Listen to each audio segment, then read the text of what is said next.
Day 15 brings us from snow-capped mountains straight to heaven. I'm sorry, I mean Iowa. We're going straight to Iowa. Today's selection is a Templeton Bourbon. It's a rye girl. I've tried Templeton rye. I enjoy Templeton rye.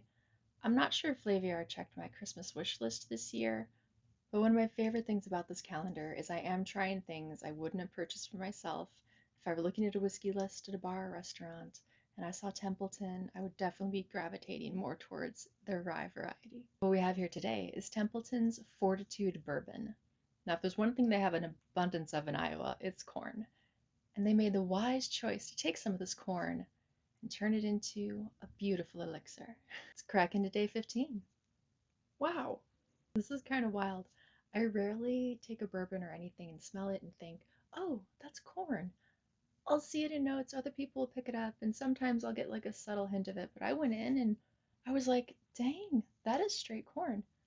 Not in a bad way. Like I went to the movies last night.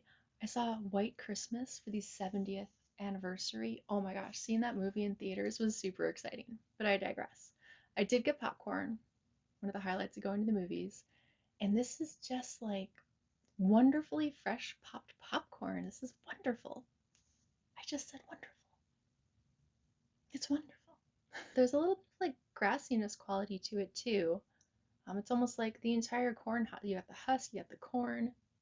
I don't know about the silk, but it's nice. There's like the vanilla, the sweetness. Oh, this is going to be a delightful classic bourbon. I can just tell. Woo!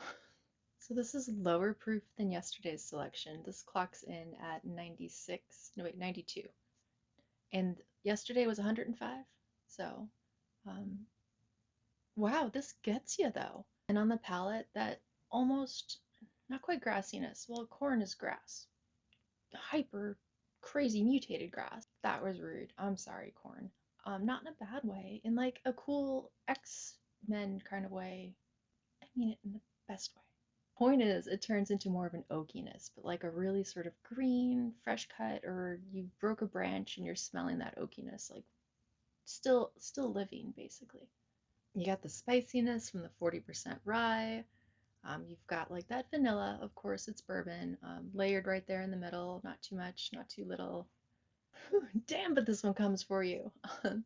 And then the sweetness is more like candy sweetness, but like a hard candy, a really mild sort of strawberry flavor. Yeah, it's kind of like that. Oh, like a good homemade marshmallow. Thank you so much for joining me for another nightcap at the Hotel Flaviar Bar, and I look forward to seeing you tomorrow night.